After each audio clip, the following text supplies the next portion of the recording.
Bonsoir, au menu du meilleur des mags, l'algue marine sur la côte de Jade, en Loire-Atlantique. Jean-Marie Pédron en est un fervent défenseur. Ce cueilleur d'algues professionnel travaille avec une centaine de grands chefs. Ensemble, ils valorisent cette ressource qui composera certainement l'alimentation de demain. Solène Grippon, Sandrine Gadet, Antoine Repère et Paul Évrard.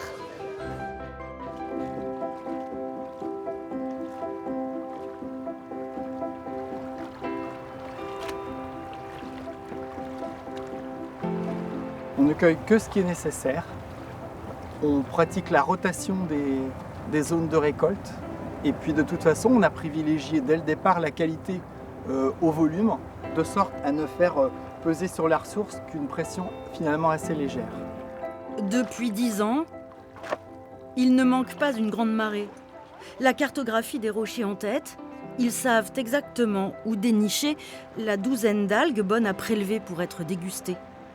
Les algues, leur saveur, leur texture n'ont pas plus de secret pour Jean-Marie Pédron et ses cueilleuses que leurs apports nutritionnels. Il y a même plus de choses que dans les légumes terrestres, pour autant qu'on les consomme fraîches, à peine sorties de leur élément. C'est un concentré de vitamines. Dans les laitues de mer, il y a 8 à 10 fois plus de vitamine C que dans l'orange. Il y a tous les minéraux, il y a des oligo-éléments, il y a même des protéines, 25% en moyenne, chez beaucoup d'espèces en tout cas. C'est plein de fibres, donc ça va aider au transit intestinal. Que demander de plus?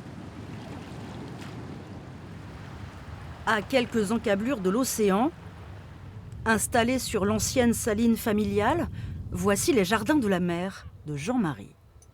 C'est ici, dans de grands bacs d'eau salée naturellement alimentés par l'étier, que les algues vont séjourner le moins longtemps possible. Oxygénées, brassées, nettoyées, avant d'être livrées fraîches et vivantes aux plus grandes tables du pays.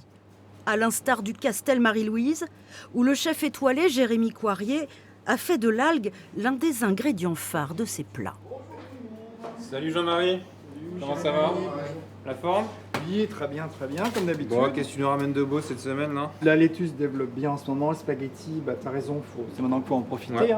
Le combo royal est devenu vraiment intéressant, tu vois là. Je sais pas comment top. tu veux l'utiliser. Non, mais là c'est bien, je pense qu'on va le mettre dans la cuisson avec les asperges, ça va être sympa. Ce jour-là, le chef va composer un plat de jeunes asperges au kombu royal, un risotto aux spaghettis de mer, un beurre blanc aux 3 algues. C'est à chacun ajusté en fonction de ses goûts. Ouais. Forcément, plus tu mets de vin, plus tu auras de l'acidité. On connaît les algues essentiellement, on va dire, dans le grand public, les sushis, les maki-sushis, etc.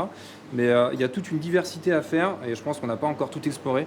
On peut aussi bien faire du sucré, du salé, on fait des glaces, on fait des brioches, on fait des condiments, on fait des cuissons, on fait des beurres infusés, on fait des algues séchées. Enfin, il y a toute une panoplie de choses à faire avec les algues. Vu qu'on les repasse au barbecue après, voilà, on va pas les surcuire. Ouais, comme c'est beau, la belle couleur des asperges, C'est beau.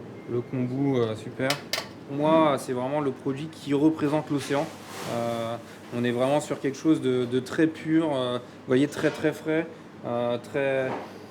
très coloré, très vif. Donc c'est des produits qui nous donnent vraiment envie en tant que cuisinier de les travailler et de les mettre en avant. L'algue, moi, c'est un produit que j'affectionne énormément et que je ne me vois pas arrêter de travailler. Au contraire, il y a encore, comme je disais, plein de choses à faire avec.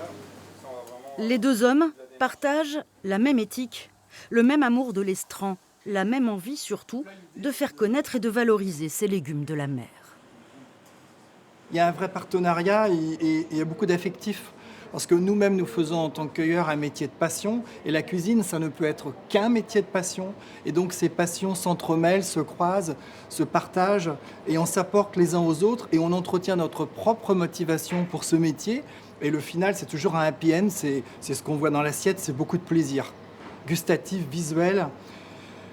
Voilà, on a l'impression, il y a du sens derrière tout ça. Et voilà, on en a la parfaite illustration sous nos yeux aujourd'hui. Santé, au plaisir. Ah oui, plaisir vraiment partagé. Au plaisir des algues. Et selon une récente étude, les fermes d'algues pourraient produire d'ici 2050 l'ensemble des protéines dont le monde a besoin. À méditer. Bonne soirée et bon appétit.